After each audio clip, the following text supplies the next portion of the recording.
If you look at the temple structure, deep inside the sanctum sanctorum, all you will find is a stone. 6 to 7 feet or 9 feet, including the pedestal, etc. A whole lot of people are ridiculing why this much decoration to a stone. What's there in it? How can you worship this dumb stone as God? To all the idiots who are ridiculing idol worshipping, let's talk science, okay? What is it? It's a rock. What is rock? Rock is made up of metals and minerals. If you go to a valley and shout something, what does the rocks do? It will give you an echo.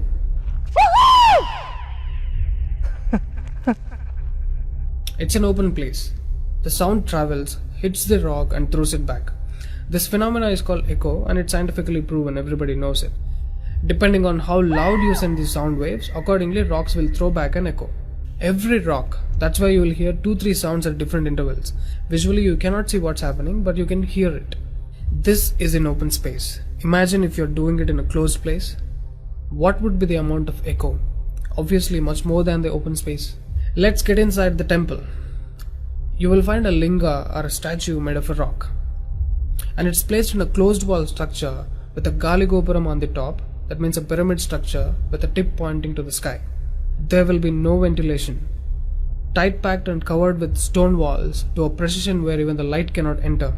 Now people send some sounds to the rock. Not just today, it's been practiced since thousands of years. They are sending some sounds to the rock continuously, right from the morning to afternoon to evening till night, every day. We all know that sound has a form. To all the lower IQ people, I'm going to show you a few experiments where particles form different patterns and forms due to various types of sounds. I saw a beautiful music video in this channel in which they show how water, fire, particles respond to the sound. It's an incredible experiment, you must watch it. It is a film to describe to you the effect of cymatic frequencies. Now, 72% of your body is water. 12% is earth, 6% is air, 4% is fire and the remaining is space. Don't you think this sound has an impact on your system? Look at how drastically the water is responding to the sound. Similarly, fire. In fact, everything in the cosmos responds to the sounds. That's why yogis of the past have always said sound is the basis of existence. Every form is a certain reverberation of sound. If you master the sound, you can play with the 5 elements.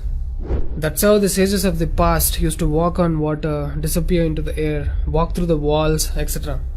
In Harry Potter movie, what you have seen is just a fiction story. But here, we've got yogis who did all that for real. Even though there are many mystics who can do these things, not just them. You and I can do it if we attain certain mastery over the sound.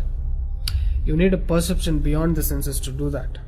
For that, you need to do a different level of sadhana. You can't do that in a laboratory through some dumb experiment. All those who tried either ended up neurotic or died an utter failure. Wasted a lot of money in the research. So except dhyanam, technically there is no other way. Sorry to disappoint the people who are lazy to yoga. Okay, sound. I recommend you to watch more such experiments in YouTube to understand better what I'm trying to say here. Inside the temple, they chant some mantras. What happens is, the sound will touch the stone and bounce back in different directions. Because it's a closed room, the sound has to pass out through the main door. And whoever is standing in front will be completely soaked in that energy. Now, what do they chant? Vishnu Sahasranamam in the morning and Lalita Sahasranamam in the night. There is Shivopasana Mantram, Lingastakam, Am Namah Shivaya, Nirvana Shatakam, etc., which will have different impacts on the human system.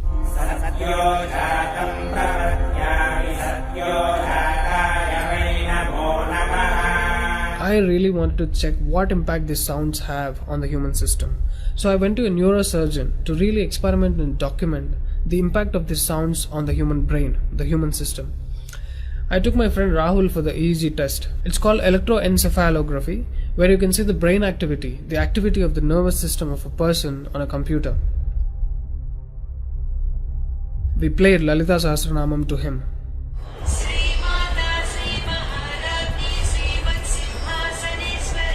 Rahul, relax your face.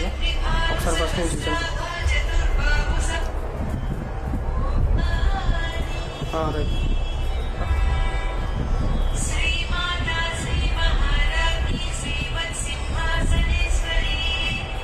The kind of parasympathetic differences that he's getting is anonymous.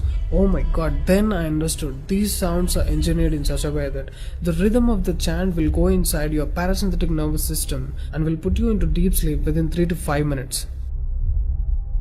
First thing is, the chant is some thousands of years old. How could these ancient sages know that these sounds impact the parasympathetic nervous system? This they do it in the night. And in the morning they chant Vishnu Sahasranamam, the 1000 names of Bhagavan Vishnu. And again, these sounds are engineered in such a way that it will wake you up to a peaceful and refreshing state of mind. I'm sure most of you are suffering with painful wake-ups, with such an irritated mind that you can't sleep and you don't enjoy waking up. If you listen to Vishnu Sahasranamam in the morning, it will clear all these clutches in the brain and you will be super fresh when you wake up. Even today you can go and check in Tirupati temple. They will chant Vishnu Sahasranamam in the morning and Lalita Sahasranamam in the night. This is a clear science evolved and being practiced in temples. Even now in most of the temples they're still doing it without knowing why they're doing. I went and asked one of the priests in my hometown. He said, no, they're doing it since so many years. Or they will say something like, it's good for your health, you will get money, pregnancy, etc. This is one more reason why temples are ending up in ruins here. There is no one to talk about the science behind it. Why sounds and why the rock? So they call this rock as God, and when you chant for God, their idea is to benefit the human beings living in the city. It's a free service. Will your doctors treat you for free? But these temples are doing it for free, since ages. But now, these temples are under attack. It's time to free them from government's control. Temples' properties are being looted. They think too much of gold is available there. You know what? The temple design is such, there will be a Dvajastambam, which is made of some metal, usually gold or copper. Brass is a good conductor of sound, gold is an excellent conductor of electricity, and it has higher receptivity of the energy. To all the idiots who are worried about so much gold being used in the temple construction, just smack them with this video. This is a clear science and most sophisticated engineering that even the modern science has no clue of. There is much more to the design of the temple. The design is such, the energy waves reverberated by the gopuram will pass straight and touch the antenna kind of arrangement here and stored in the energy format. People are supposed to touch it, a lot of people touch their heads without knowing why they are doing it. And then you are supposed to walk into the space which is filled with this energy transmitted by the rock inside. Doesn't matter whether you are a Muslim, Hindu or a Christian, you can't escape the energy. You will be bathed in the glory of that energy. You can actively feel the difference after you pass through the path.